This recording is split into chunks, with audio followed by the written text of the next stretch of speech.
Pourquoi la Lune change-t-elle de forme? Reste avec moi. En 3 minutes, tu comprendras comment la lumière du Soleil, le mouvement orbital et la rotation synchronisée sculptent ces silhouettes.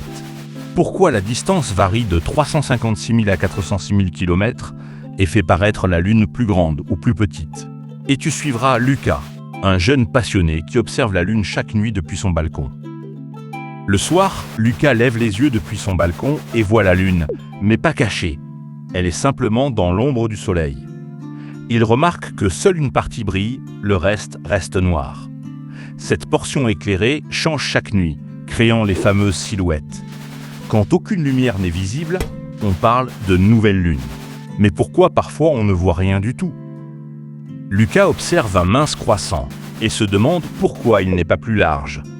Il apprend que la Lune met le même temps pour tourner sur elle-même que pour faire le tour de la Terre, environ 27-28 jours, d'où le même visage toujours visible.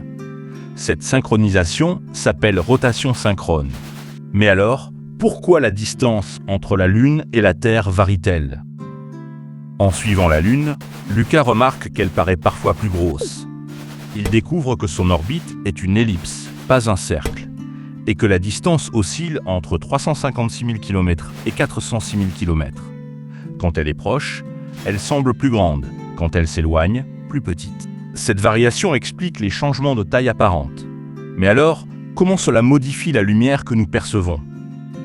Lucas lève les yeux et remarque que la Lune n'est pas toujours à la même distance.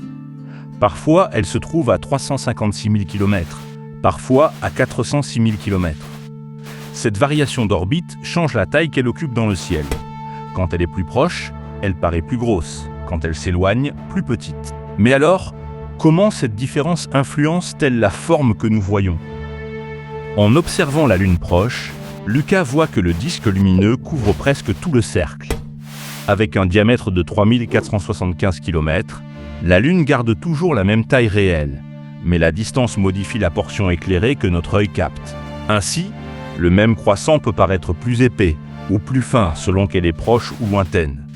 Mais alors, pourquoi la surface de la Lune reste-t-elle si sombre quand elle n'est pas éclairée?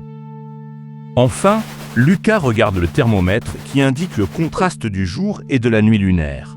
Sans atmosphère pour retenir la chaleur, la surface passe de plus 120 degrés Celsius sous le soleil à moins 180 degrés Celsius dans l'ombre.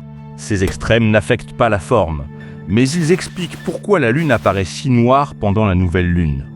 Alors, comment les astronautes pourraient-ils survivre à ces variations? Voilà pourquoi la Lune change-t-elle de forme. C'est simplement l'éclairage du Soleil qui varie au fil de son orbite autour de la Terre. Quand elle se rapproche, elle paraît plus grande. Quand elle s'éloigne, plus petite, et la partie éclairée change, créant les phases. C'est tout. Voilà toute l'histoire d'un seul regard. Maintenant, tu sais. Dessine-moi le monde.